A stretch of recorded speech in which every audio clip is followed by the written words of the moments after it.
Hello बच्चों, आज एक नई कहानी और एक नया कॉन्सेप्ट। कहानी कुछ इस तरीके से है। एक गांव में एक श्यामू नाम का एक आदमी रहता था। उसके पास एक बड़ा सा खेत था। उस खेत में कहीं से इस तरीके का एक बड़ा सा ब्लॉक आके उसके खेत में फंस गया। कहाँ से आया ये तो किसी को नहीं पता।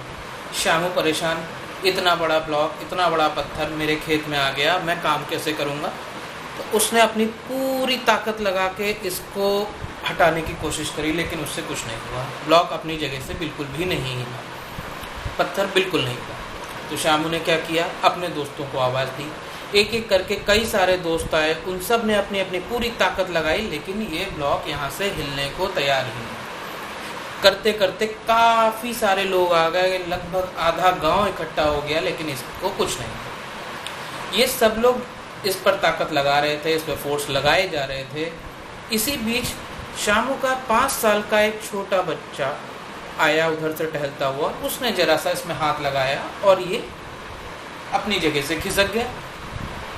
इन लोगों को तो लगा कि श्यामू का बच्चा 5 साल का जो है बड़ा ताकतवर है, पर बात यहाँ पे ऐसी नहीं थी। इन्हीं में से किसी व्यक्ति ने बोला कि नहीं, जब हम सब लोगों के हिलाने से नहीं हिला तो ये इतना छोटा बच्चा इसको कैसे हिला सकता है, बात इसके ताकत की तो नहीं है।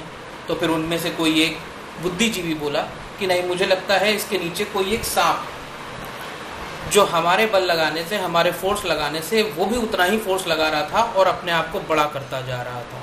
ऐसे ऐसे करके जैसे जैसे हम लोग बढ़ते जा रहे थे, हम लोग फोर्स बढ़ाते जा रहे थे, ये अपने आप को बड़ा कर रहा था और ये भी वो उस तरीके से ये काम करता जा रहा था, अपना फोर्स बढ़ाता जा रहा था, अपना साइज बढ़ाता जा रहा था। अचानक से क्या हुआ, वहाँ पर आपके फिजिक्स के सर पहुँच गए।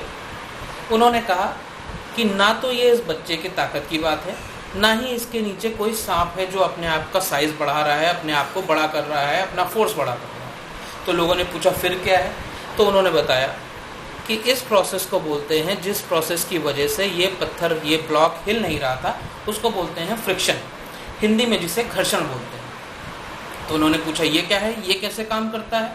तब उन्होंने बताया कि जैसे मान लीजिए कि ये है, ये एक ब्लॉक है, इस पर एक ये वाला फोर्स लगाया गया, तो अंदर से एक Fs इस ब्लॉक ने भी लगा दिया, जिसने इस वाले F वाले ब्लॉक फोर्स को न्यूट्रलाइज कर दिया।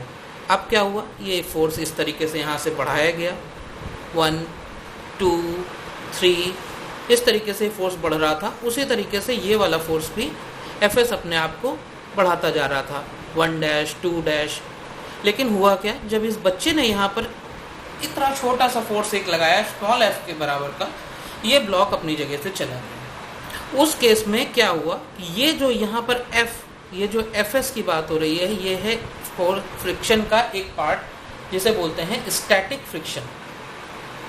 किसी भी रुकी हुई चीज़ पर ये Fs काम करता है, लेकिन इस Fs की होती है एक थ्रेशोल्ड लिमिट। जैसे ही वो लिमिट आ जाती है तो ये जो ब्लॉक है या वो रुकी हुई चीज़ अपने आप की जगह को, अपने आप उसको रोक नहीं पाता, उस लगे हुए फोर्स को न्यूट्रलाइज नहीं कर पाता और ये अपनी जगह से चल देता है। और उस केस में Fs बदल जाता है Fk के, और ये Fk है काइनेटिक फ्रिक्शन। काइनेटिक फ्रिक्शन मतलब चलती हुई चीज़ पर लगने वाला फ्रिक्शन। यहाँ पर फ्रिक्शन के 2 कॉन्सेप्ट आते हैं। एक आता है स्टैटिक फ्रिक्शन, जो ये रहा, और दूसरा है काइनेटिक फ्रिक्शन। स्टैटिक फ्रिक्शन रुकी हुई चीज़ पर, काइनेटिक फ्रिक्शन चलती हुई या चलने वाली चीज़ पर। जैसे ही ये थ्रेशोल्ड लिमिट पार होगी, Fs बदल जाएगा Fk में।